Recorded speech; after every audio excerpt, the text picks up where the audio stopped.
أما بعد. Discussing the Khilafah of Uthman bin Affan radiallahu anhu and the historic events, we discussed the trouble that was caused in the land of Misr by the Romans. And they saw this as an opportunity during the Khilafah of Uthman radiallahu anhu, because Uthman radiallahu had removed Amr ibn al-As from authority, and they thought that if the Muslims have this, there's going to be a division and they can attack. But the true Muslims, the one who really does things lillahi subhanahu wa ta'ala, is not affected by these things. That's why Amr ibn al-As radiallahu anhu, he was removed from his place of authority by Uthman radiallahu anhu.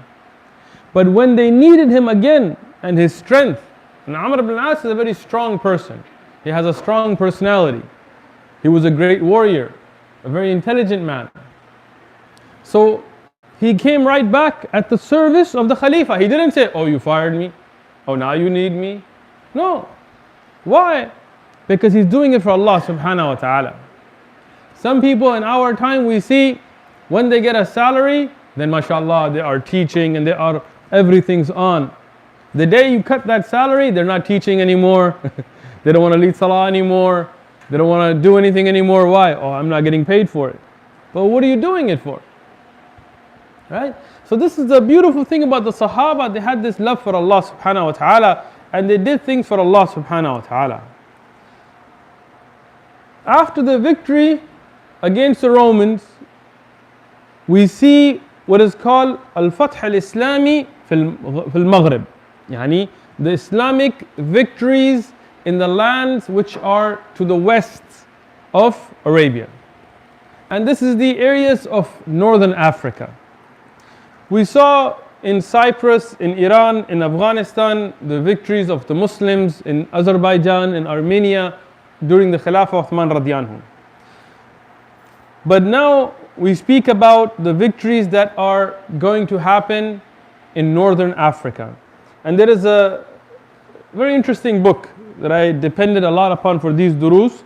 They call Futuhat Misr lil Abdul Hakim. And Ibn Ishaq, for example, and others, they have many of them. There is another Ibn Ishaq, he's famous as Ibn Raqiq. He has Tarikh al-Afriqiyya wal-Maghrib, and he mentions a lot of these. But I will mention there are some weak narrations in there. So we always have to look at the strength of narrations. For these durus, I looked at Tarikh al-Tabari and the Bidaya wa Nihaya ibn Kathir and many other books. Al-Dhahabi and Siyar al-Alam al-Nubala and others under the biography of Uthman radiallahu anhu. But I will mention even Al-Kamil fi Tarikh of Ibn Athir, many of the narrations are weak. So be careful when you take these books. And as I'm on the subject, books like Rijal Hawla al-Nabi, the men around the messenger, these books have been warned against by Shaykh ibn Uthaymeen and other ulama because of the weak narrations in them. Even other books, for example, there is a series now by Darul Kutub al-Ilmiya, which is out of Lebanon, that is put together by Muhammad Agha. I don't know if he's Rafidi or not, but I looked at the book and I looked at the narrations, and they were not just weak, there were fabrications in there that go against authentic narration. So I'm giving you a warning, because sometimes even in the books of the Ahl Sunnah we find some things that are against authentic narrations. So we need to look at the ahadith al-sahiha, and we look at the authentic narrations. Now I want to mention, during these futuhat, don't lose sight of what else was going on. Okay? And this is what's important. Uthman radiallahu anhu is the Khalifa, and he has armies in the east making progress in the parts of Central Asia. He sent du'at into China. He's preserving the Quran for us. He has battles that are going on in Armenia and Azerbaijan. He has naval battles going on in off the coast of what's today Palestine, Israel, these areas here. He has battles going on in Egypt. But at that time, what else is he doing? He is praying most of the night. His wife said he would make salah more then he would sleep. Yani every night he would pray most of the night. His wife narrates that Uthman never let 7 days go by in his life without finishing the Quran. Sometimes in less than that, even though it is not recommended to do it less than that. But as Uthman radiallahu anh mentioned, that sometimes he would start reading the Quran and he couldn't stop out of the love for the Quran. So even though he is the Khalifa, he is not leaving his own ibadat. Even at this time, he's spending from his own wealth building masajid. From his own, not Baytul Mal, from his own. Even at this time, he is sending du'at to the different lands, even that are under Islam, to make sure they're learning the Quran. And make sure they're learning the Sunnah. Make sure that they're implementing the Sharia. At this time, he has his futuhat, but he's also keeping a check on his governors, switching them, changing them if he hears complaints about them. At this time, he is developing centers for sea trade. He is the one that made Jeddah the port that it is today. Jeddah in Saudi, this used to be a very little town, they didn't have much. He was the one that developed it as an economic port. He is sending copies of the Quran as we have discussed. He is developing programs for social welfare. Uthman radiallahu anhu set up an excellent system. Umar radiallahu anhu established it. Uthman radiallahu anhu developed social welfare, including for Ahlul Dhimma, including for those that were not Muslim living under the Khilafah. When there were droughts, Uthman radiallahu anh set it up that Baytul Mal would send to non-Muslims food to eat in droughts. And you imagine this was how long ago? But these are things Uthman radiallahu anh is developing. He's setting up courts in every one of these Muslim lands, sending from the Sahaba, those that were people of knowledge, to give verdicts for them. Setting up wells and waterways, we discussed all of this. Uthman radiallahu anhu now, after the victory in Egypt, he sends this general, Abdullah ibn Sa'd. Abdullah ibn Sa'd is a very important person. He sends him to the border of what is today Libya. And at that time, this was under the Roman control. Because the Romans, as we discussed in the earlier dars, they were still raiding towns. Most of these towns were not Muslims. They were Coptics. But they were under the protection of the Muslim Khilafah. So Uthman radiallahu anh tells Abdullah ibn Sa'd, he tells them, these people pay jizya. And if they pay jizya, we owe them to live a secure life. So take an army and attack the Romans so they stop attacking the lands that is controlled by the Muslim Ummah. So Abdullah ibn Sa'd, he puts together an army of 20,000 people. And they start to move towards Tripoli, which is called Tarablus. And this is in current day what we find to be in Libya. And they are victorious. After this victory, the Roman Byzantine Empire, it starts to fall apart. Tripoli? Is there people? Tayyib. So the Roman governor of that area, right? His name is Gregory, Count Gregory, Gregorius, as is mentioned in the Roman records. I looked this up in Islamic books, and I also looked this up in books of Western history. So he was a man, and this you can find, there is an author named William Dehill. He's an American author. He died in 2006. He has a very detailed book about this. And he goes back into manuscripts and historic records. He also mentioned the same things. Non-Muslim, American. There is also Don Taylor. I looked at his book. It's called Roman Empire at War. Also gave the same details. Count Gregory, what did he do? He saw the Byzantine Empire had been killed, emperor, and the Byzantine were losing battles against the Muslims. So he did a revolt. And he separated himself to make a Byzantine empire that was not a part of the regular Byzantine Empire, that was going to be in northern Africa. So he broke away from the Constantinople-based Byzantine Empire. And he made his own kingdom. And he said that because of the Romans and their defeats at the hands of the Muslims, they're not qualified to run. I will collect my own army. And he collected an army according to Islamic historians and Western historians. Islamic historians and Western historians. He collected an army of 120,000 soldiers. Many of these were what are known as Berber, but they should be called Amazigh, right? Amazigh. And these are a very historic people. And they were a majority of the people there in northern Africa. The Amazigh people were oppressed by the Byzantines. If you look at historic records, many of them were forced to fight under the Byzantine flag. And they were the majority of his army. And they were not Muslim at this time. They were the majority of his army. According to Western historians, about 20,000 were actual Byzantine soldiers. And 20,000 that were from Rome and what was at that time the head of the Byzantine Empire with Constantinople, which is in current day Istanbul in Turkey today. So 20,000 were them, 100,000 were Amazigh. 100,000 of the soldiers were Amazigh.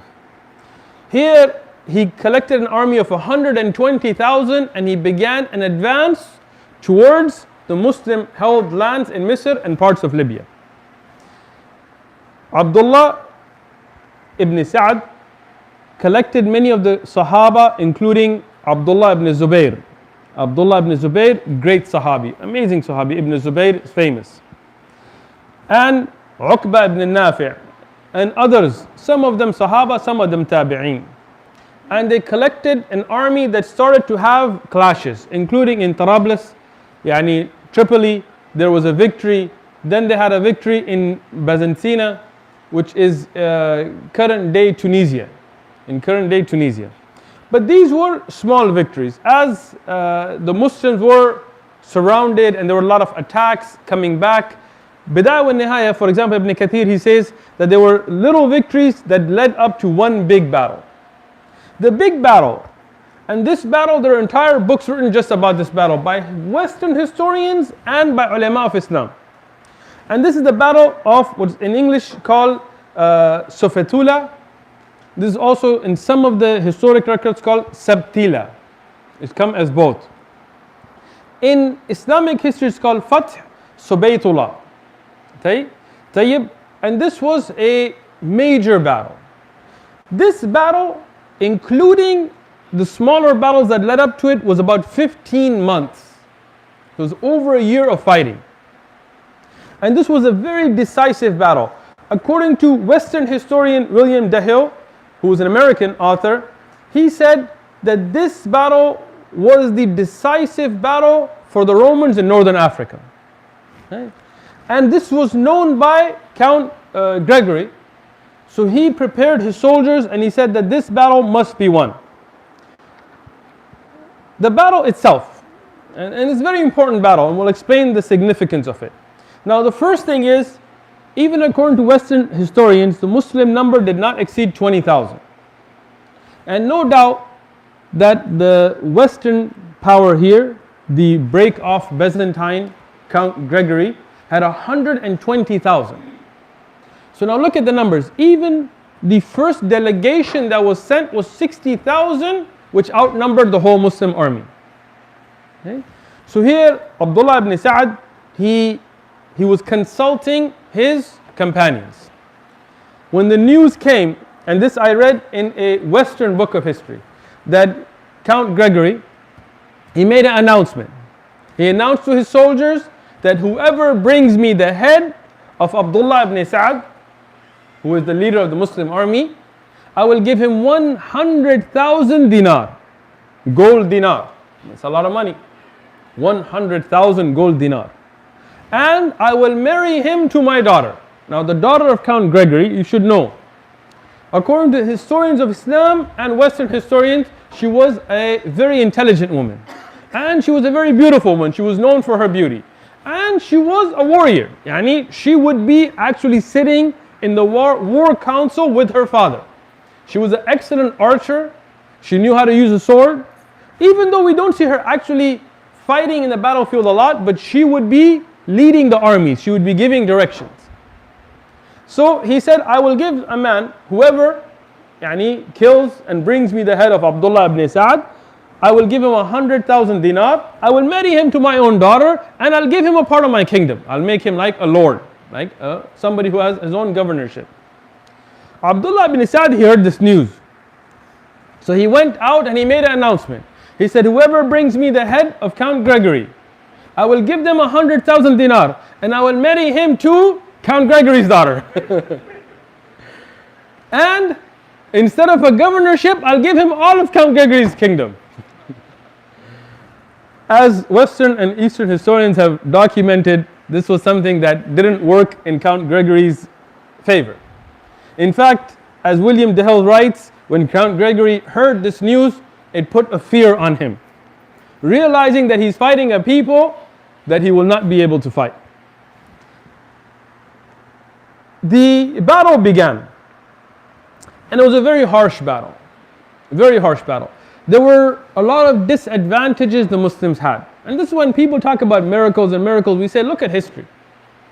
You know about the 300, Romans, or what were the Spartans that got killed actually and defeated, and make movies and this big deal. So these men here, they were cut off from supply chain because they were surrounded. The 120,000 army was so much bigger that they weren't just attacking from one side, they surrounded the Muslim army. So now the Romans are getting food and weaponry being replenished, and the Muslim army is unable to get supplies. And they are running out of food, and they are running out of arrows, and they're running out of weapons, and the battle is going on. So here, Abdullah ibn Zubayr, the Sahabi, radiallahu anhu. Amazing, Abdullah ibn Zubayr, the son of Az-Zubayr ibn Awam, one of the 10 given the glad tidings of Jannah, the son of Asma bint Abi Bakr, the woman who was known as the one of the two belts, the one who used to bring food to her father and Rasulullah sallallahu alaihi wasallam. So you look at, and his son is Urwa, for example, who's also a great scholar coming forward. This is somebody raised in the place of piety. Abdullah ibn Zubayr, Asma bint Abi Bakr, she used to say when he was very young, I would leave him in the darkness. I would let him go out in the desert, be in the darkness, so he wouldn't be afraid of the dark. She raised him rough. He learned how to shoot arrows as a very little child. He learned how to play with swords as a child. Today, if our kids get a BB gun, their mothers get worried. We need to treat our children. They need to be men. Right? So, Abdullah ibn Zubayr, he told Abdullah ibn Sa'd, he said, this is not the way of battle. We're not going to make progress like this. What we do is we need a battalion that will engage the enemy and hold them off and make them tired. And it's very difficult because you're fighting such a larger enemy. And we need a battalion that will wait, that will rest until the Romans get tired, and then the second battalion will attack, and every one of them should take a qasam that we are ready for shahada. And we're not afraid of death. Every Muslim is ready for shahada, but this battalion, it's not suicide because they're not killing themselves, but their chances of survival were pretty dim. Right? Even though they end up, you will see what happens, but the idea was that they can't be like, okay, we're going to come back. No, we're going to attack until we get to the heart of the Romans, until we finish this battle.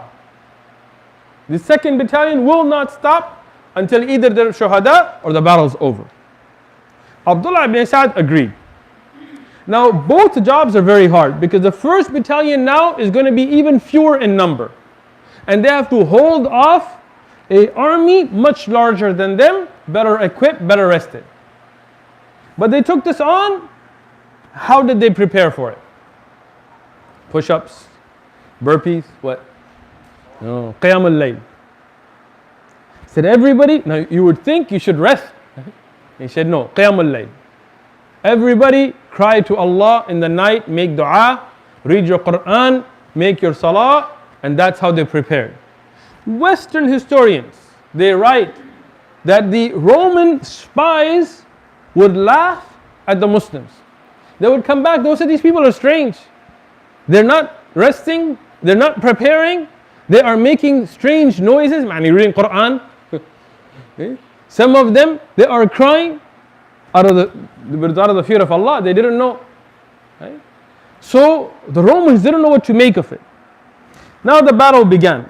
In the day, it began from early after Fajr, yani before Ishraq, until close to Asr time.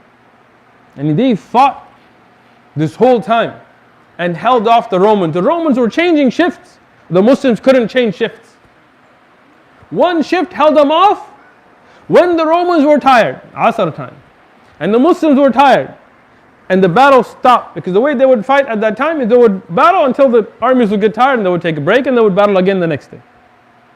So when they went, and many shuhada, many Romans dead. When they went, Abdullah ibn Zubayr's squad was ready. They pounced. Even Western historians said the Romans didn't know until the swords of the Muslims were on the necks of the Romans. They didn't realize, because they thought, okay, they're tired. But this is the strategies in war. Right? So they came, they attacked, the Romans weren't ready, they pierced into the heart of the Roman army. The Romans, what did they do? They ran. They said over 100,000 Roman soldiers ran in different directions, abandoning their posts, abandoning their people, abandoning their women, abandoning their houses, they ran. Abdullah ibn Zubayr, as in the Sahih Hadith, and according to Western historians as well, he saw Count Gregory trying to run, doing the brave thing of what? Running. And Abdullah ibn Zubayr, he darted. Ibn Kathir, Al-Tabari, Ibn Athir, Al-Dhahabi, all of them have this. He cut through his guard with a sword and a spear. And one spear, one sword. No shield. And he cut through until he got to Count Gregory and cut off his head. He killed Count Gregory. Count Gregory's death was basically the end of the battle. After 15 months of fighting, Allah subhanahu wa ta'ala granted victory to less than 20,000 now of the Muslims against more than 120,000 Romans. Historic fact. This is the nusrah of Allah. And those that were with Abdullah ibn Zubayr, they didn't all become shuhada.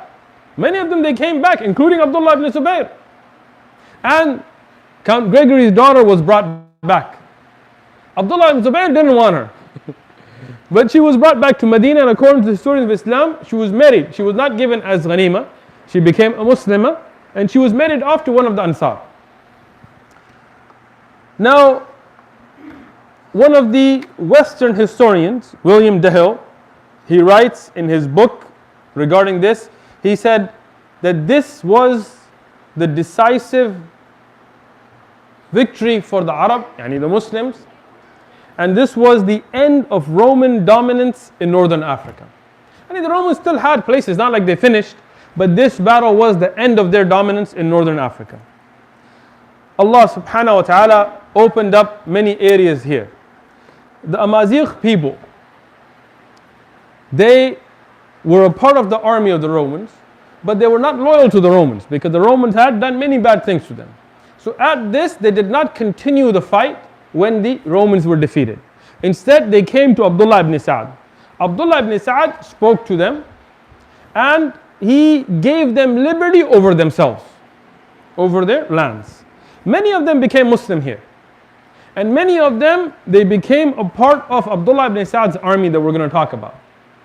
And many of them stayed not Muslim, but made treaties with the Muslims, and they paid the jizya as well. Allah subhanahu wa ta'ala, as Ibn Kathir, Ibn Jarir al-Tabari and others have mentioned, He liberated this area. Abdullah ibn Sa'd, he sent the news back to Uthman radiyan who again made sujood to thank Allah subhanahu wa ta'ala. A lot of ghanima and things came. The battles now continued, smaller battles. And the rest of these battles that I saw, every one of them, the Romans just ran. Battle began, they ran. Battle began, they ran. Until there were 70 battles on the way to current day Tangier. What is called Tangier today. Tanjah, باللغة العربية, Tanja. And all the way to Tangier, the Khilafah of Islam went during the Khilafah of Uthman radiallahu anhu. Tanjah was taken during, this is Ibn Kathir, you can look it up in all of the Kutub of Tariq. Even though if you Google it, you will not find it. But that's why you need to research. Alhamdulillah, after this, Abdullah ibn Sa'd, under the instructions of Uthman bin Affan, decided to continue where? Onto the continent of Europe. Many people may not realize this, but Sahih Ahadith, Abdullah ibn Sa'd, with the instructions from Uthman ibn Affan. I even read the letter of Uthman ibn Affan, which has been documented in the Kutub of Islamic history, encouraging the Muslims to attack Spain. And the first attack on Spain was not Tariq ibn Ziyad. The first attack on Spain was during the Khilafah of Uthman radiallahu anhu. And why? There were those that had become Muslim on the coastline of Spain. Because if you look at Spain, the bottom of Spain, it's very close to northern Africa. Right? So, here these people had become Muslim and the Spanish had massacred them. They had genocide. Okay? Even though, and every book of history will tell you that in northern Africa and in Egypt, there were, under the Khilafah of Uthman radiallahu anhu, Christians that lived, that practiced their religion, that had rights under the Islamic Khilafah. But if you became a Muslim on the continent of Europe at that time, you were just killed. History. We're not even getting to the Spanish Inquisition yet. This is early on. So Uthman radiallahu anhu, upset about this, he told Abdullah ibn Sa'd to get a squadron together with the Islamic naval fleet, and they went to the coast of Spain. And there was a slight naval battle, but the Spanish, I mean at that time, this area was again under the Byzantine, their naval fleet fled to the coast, thinking the Muslims will not follow them. The Muslims followed them, landed on the, what is today Spain, during the Khilafah of Uthman radiallahu anhu, had land battles that they won. And coastal areas of Spain were brought under the fold of Islam.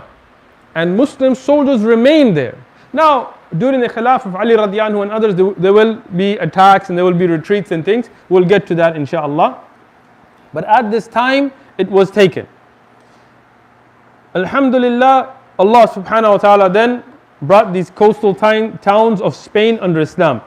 There are ahadith of people that were from those towns that went back to Medina. From Spain, what is current day Spain. They went back to Medina and they learned ilm in Medina and they brought it back to their towns. Yani subhanallah, what a beautiful system. It's not just about ghanima and war spoils and land. It is about spreading the deen of haqq. So when the people became Muslim, they were treated with respect. They were brought back, they were taught Islam. And then they went back to their own towns, their own people, and they called them towards Islam. According to Ibn Kathir and Ibn Jarir, a large population of the Amazigh people became Muslim during this time. Many of them as well in the same pattern, where they didn't become Muslim right after the battle. But those that became Muslim came to Medina, and Medina was a center of ilm. Uthman radiallahu anh set it up as a center of ilm. They came and they learned the Quran, they learned ahadith. They didn't go back and said, let us try to act like our own people. When we go to Spain, let's wear little funny dresses. No. They went back and represented Islam. Western historians, when they talk about the Muslims that came to Spain after studying in Medina. And this is not talking about the later battles, Tariq bin Ziyad and after. This is early. This is before all of that. They said they would come with ama'im and the Arabic dress. And this will continue. This will continue until wearing a thawb and a qulanswa or a imama would become as a sign of knowledge. This will continue. Today when you graduate from high school or college, what do you wear for your graduation? Huh? What do you wear? A thobe. That big thing is a thobe. Do you go bareheaded? You wear a baseball cap? No. You wear a fez, actually. It's a little square thing on top, but it has a tassel and everything. This tradition came because people from the West would go to places like the Islamic Egypt, Misr, and Islamic Medina, and they would go and learn ilm, non-Muslims. And to show that they have learned knowledge, when they came back to Europe, they would be wearing the thobe and the fez, the hat. And that would mean that you have gained knowledge. So it became a tradition to wear it at graduation. Go look it up. Don't forget your history. Don't think history was only the last 100 years. Learn. Now, alhamdulillah, we spoke about the great expansions, victorious battles. But after the first 6 to 10 years of the rule of Uthman radiallahu anhu, we also start to have some problems. And our manhaj, our methodology in these durus is to represent things in the light of authentic evidence. Whether anybody likes it or whether this side likes it or that side likes it, doesn't matter. What is in Sahih Ahadith, in Tariq, not just Ahadith of Rasulullah sallallahu alaihi wasallam, but the Ahadith of Sahaba, Mawquf Ahadith that are Sahih, and the Kutub of Tariq with Asanid, we will represent them without ta'assub. So what did we find? We found that according to many of the ulama of Islam, and there is a very beneficial book that I found regarding this, it's called Awasim fil Qawasim, min al Qawasim, Awasim min al Qawasim of Ibn al-Arabi. We'll talk about him in a minute, inshallah. Qadi Abu Bakr ibn Arabi, the Maliki, in which he discusses this in great detail. And one of the things he represents is that ijma'an, by the consensus of the Muslim scholars, economically and with the greatest expansion in a united Khilafah, was during the Khilafah of Uthman radiallahu anhu. Yani, the largest land that was controlled by the Muslim Khilafah united as one Khilafah, and the most economic prosperity that we saw under one Khilafah. We're not talking about Abbasiyya and Umayyah and all the stuff later. No, as one Khilafah was during the Khilafah of Uthman radiallahu anhu. And I'm going to say some things that are going to upset some of you interfaith loving people. I apologize in advance. It is what it is. The ulama of Tariq, including Ibn Kathir and Ibn Jarir al-Tabari, have said that one of the people that were very upset at this were the Yahud. Today, our speakers consider them what? Their mentors and teachers, right? Rabbi. The Yahud, they were upset. They were defeated militarily. Economically, they lost their edge, and that's a big deal with them, right? So there are documented historic evidence in the books of Islamic history that talked about them coming together and making plans how to harm the ummah. One of the leaders here is a man named Abdullah ibn Saba. Abdullah ibn Saba. He was a man of Yemen, from Yemen. And he was a Yahudi from Yemen. He fought against Islam in the earlier times, but due to the military victories of Islam, he could not do anything. Militarily they lost. So he pretended to be a Muslim. Shaykh al-Islam Taqiyuddin ibn Taymiyyah and other a'imma and ulama, including Ibn Kathir in Kamil fi Tariq. I even looked up some of the books of the Shia, Rafida. And even they said he was a munafiq. He was a hypocrite. I can show you guys if you want to take the time to look at it. In fact, I read in one of the Shia books, he said he was the head, the imam of the Ghulat. We'll talk about who the Ghulat are. This is the Shia. So no doubt, without any khilaf of the historians of Islam, he was not a true Muslim. He was a munafiq. He was a hypocrite. In fact, he had his own writings, his letters that were recorded by historians that were caught, where he would say that I have only embraced Islam to corrupt it from the inside. History books have recorded this. Tayyib, Abdullah ibn Saba, he is the father of a movement which is the Shia movement. He is the first one to begin this idea that today the Shia are upon. The father of the Shia is a what? Yahudi. According to some of the Shia writings, he was the Imam of the Ghulat, and he made claims that brought forward things that were rejected even by the later Shia. In fact, one of his claims was to say that Ali has divine attributes. He is, na'udhu billah min kalamihi. And we ask refuge with Allah from his kalam. But this is what he said. He said, Ali is Allah. Even the Imamiyya and other Shia later will refute him and say he was from the Ghulat. But he is their father. And they will refute him in their books. At the same time, they have days to celebrate him. And they have books to honor him. And some of them make dua to him. Subhanallah. I mean, amazes me. There goes my entrance into the Ithna Ashar Isna conference. Tayyib. Ibn Taymiyyah rahmatullah alayh discusses this in great detail as well. But from the Shia books, they write that Abdullah ibn Saba was from the Imma, the Imams of the Ghula. The Ghula were people that went into ghulu. They went into an extreme. And from that came sects that are in two groups. Very interesting. One of them, which is the Alawiyya. Alawiyya come from the Ghula. Who are the Alawiyya? Walil Amr today, as from some brothers tell us. Asad. Don't talk about the Amara, we'll be off the manhaj. Tayyib. These people in Syria today, this is the Alawiyya.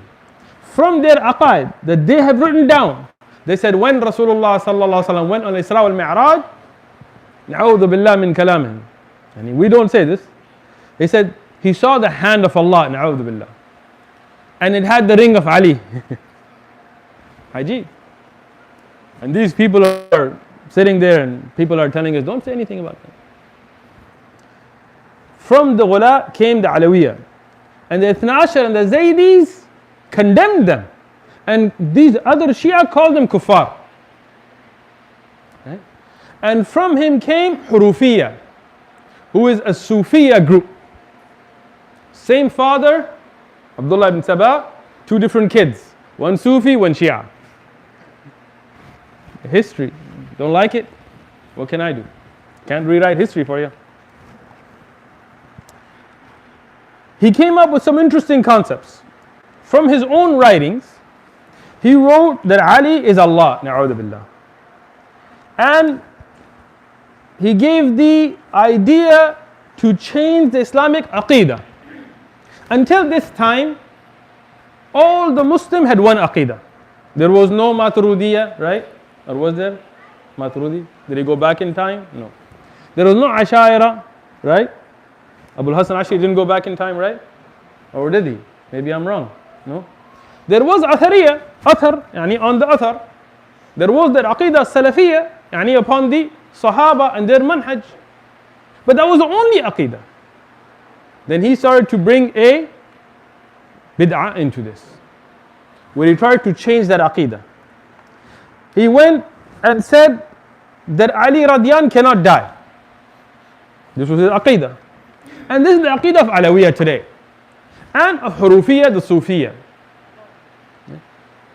They say Ali Radiyan cannot die, he can only go to Allah and he will come back as Isa alayhi salam came back. And he had a dalil for this. What's his dalil?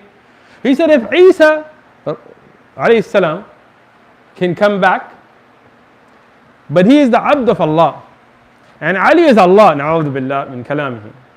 Then how can he die? Now Ali radiallahu anhu is alive at this time. But he already set this up. And many of the Shia believe this today. The next concept that he brought, that the Sufis and Shia both ran with, was a concept of secret knowledge. Tayyib. We believe as Muslims, doesn't matter what madhab, doesn't matter whatever, but we as Muslims have a belief, we believe in the Quran. Yes or no? Everybody agree? Okay. We believe, doesn't matter the madhab, doesn't matter, we believe in the sunnah of Rasulullah sallallahu alaihi wasallam. We believe in the ahadith of Rasulullah sallallahu alaihi wasallam. We believe these were sent to guide us. And this is the guidance. Based on these two, you can have ijma', you can have qiyas, you can have ijtihad based on these. And the dalil has to come from these two. Right? Right or wrong? Abdullah ibn Sabah came with the idea of bataniyah, a secret knowledge. And he said only Ali has the secret knowledge. Today when you talk to some of the Sufis, Sufiya, we tell them, where did you get this idea of this type of dhikr? Like we have a bab of how to perform dhikr in the kutub of hadith. And Rasulullah sallallahu alaihi wasallam taught us how to make adhkar or no? Did he or no? You guys, everybody awake? Good. After salah, before sleeping, when waking, how much? Rasulullah taught it to us. In books of hadith with sanad we have this. Sahaba taught it to us. Okay, if I say it is from the sunnah to say Allahumma anta salam wa minka salam tabarak ya dhal jalali wal ikram ba'da salah, you can come to me and say, Akh Uthman, where did you get this? And I can tell you, Akhi, bring me a book of hadith, here it is, here's what Rasulullah taught it, here is the sanad, there you go. Right? Sufiya, they have their own. Right? I'm not doing it for myself, I'm just telling you, if you don't believe me, YouTube it. I'm doing it pretty calmly, you should see them. Right? Jumping, kicks and all. When we as Ahlul Sunnah, we tell them, Akhi, where did you get this from? They say, we have a secret knowledge. When we ask the Shia, where did you get this from? Secret knowledge. Is it in a book? No. Is it in hadith? No. Is it in Quran? No. Where is it? This sheikh, he went on kashf and he got it and he got it and he spit in another sheikh's mouth. I'm not kidding. It's in their books. You don't believe me? Look it up. And then when he spit, the other guy got it and he spit and said, what? This is funny, but how much of the ummah follows this stuff? This tariqah and this tariqah. What happened to the tariqah of Rasulullah sallallahu alaihi wasallam? Somebody's jumping and somebody's dancing. And so this man, he brought this idea. He brought the idea that Ali radiallahu anh was better than Uthman radiallahu anh to rule. And he himself writes that I brought this to cause a division between the Muslims.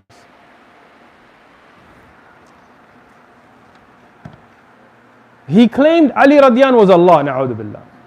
Now this is early on. His teachings were secret. He didn't come out. The people of bid'ah, they are secret. When we come here, and our aqidah is open. You want to know what I believe? I'm open. I'll say it here, I'll say it there, I'll say it anywhere. Right? You want to debate with us? Let us know, time and place. Sufi, Shia, Kafir, Mushrik, whatever, doesn't matter. Jew, Christian, Baptist, we're ready. Open challenge. Bring your proof, we're ready. What I believe from my aqidah, from my fiqh, I'm ready to defend. Call me in this masjid, that masjid, musalla, back alley, dark alley, ghetto, White House, Trump Tower, I'm ready. I believe in what I believe. But they come, they're secret. So he did the same thing. He wouldn't say it. What did he do? He went to Medina. Medina, as tashbihan, was as maybe, what we would consider Masjid Ribat today for San Diego. You couldn't really play in Medina. That's why when Sufis come here, they're like, they got to keep this on the down low because brothers will check you here, man. Right? So Medina, he couldn't do anything. Right? So he left. He continued his bid'ah and he went to Basra. In Basra, nobody supported him. no gain. So he went to Kufa. In Kufa, there were some people that wanted to cause problems. So they connected with him. But again, secret. Because they couldn't debate it. They didn't have proof, dalil. But he started to teach these teachings. Now I'm going to skip ahead a little bit just to give you a understanding. Later on, and we will study this inshallah if Allah subhanahu wa ta'ala gives us tawfiq in life. During the Khilafah of Ali radiyanhu, as authentically mentioned, Ali radiyan runs into him. Ali radiyanhu, during his Khilafah, he's walking. Abdullah ibn Sabah sees him and says him, who? Tells him, who? Who? You ever seen the Sufis? Who? You seen it or you haven't seen it?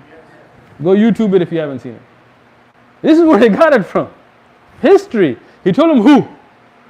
Ali then told him what? Man who? Man huwa? Who? He said, who Allah. You know when the Sufis, who? They got, this is where they got it. Did Rasulullah ever make dhikr of who? Any hadith? Who? Huh?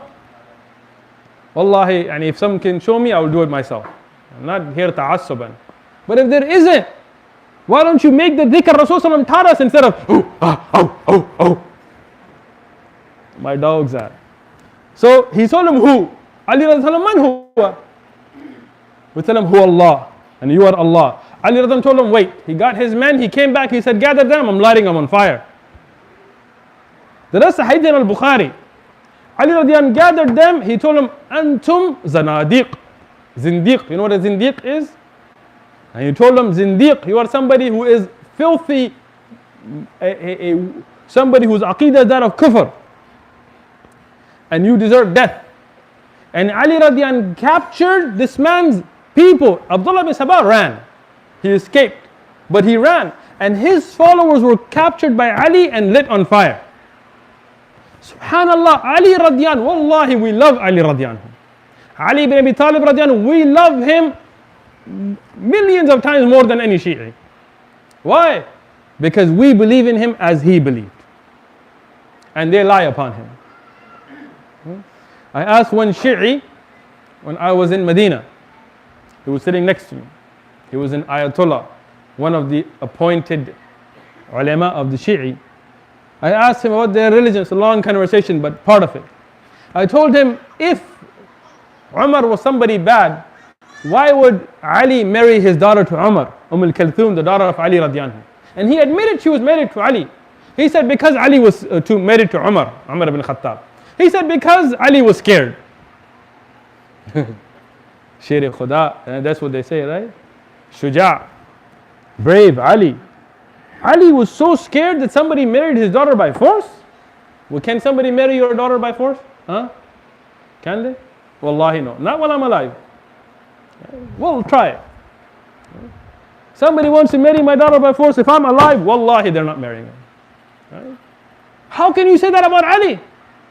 I told him, why did Ali name two of his children, Abu Bakr, two Umar, two Uthman? Some of the books are even more than two, but let's leave two. Two! He's a Shi'i, so he tried to trick. He goes, oh, maybe it was another Uthman he named him after, right? Another Umar, right? I told him, which other Abu Bakr was there? He got caught. So what did he say? Oh, because he was scared. What? Are you going to name your children Trump or Bush or somebody, Putin or somebody you're scared of? Huh? Wallahi, I'm not naming my kids any of these. You can kill me. I'm not naming my kids any of these. Right? But that is Ali. So who loves Ali more? We love Ali more. They can fake cry all they want. Ali radiallahu said, these are zanadiq. These zindiq. He said about Abdullah ibn Sabah who was zindiq. Call of Ali radiallahu. And he said, I will have them killed. Ibn Abbas, hadith al-Bukhari, he came to Ali radiallahu and told him that you should not have lit them on fire. Because only Allah has the right to punish with fire. The Rabbun Nar. And he mentioned the hadith of Rasulullah sallallahu alaihi wasallam. Ali radiallahu said, if I knew this, I would not have lit them on fire. I would have still killed them. And Ibn Abbas said they were deserving of death, but by the sword. Okay? This Abdullah ibn Sabah, he started to run from Ali at that time. Now I'm going to go back to where we were. I went ahead just to give you an understanding. In Kufa, he gained some following, but it wasn't enough. So he went to Misr. And Misr was a big land. And they were new in Islam.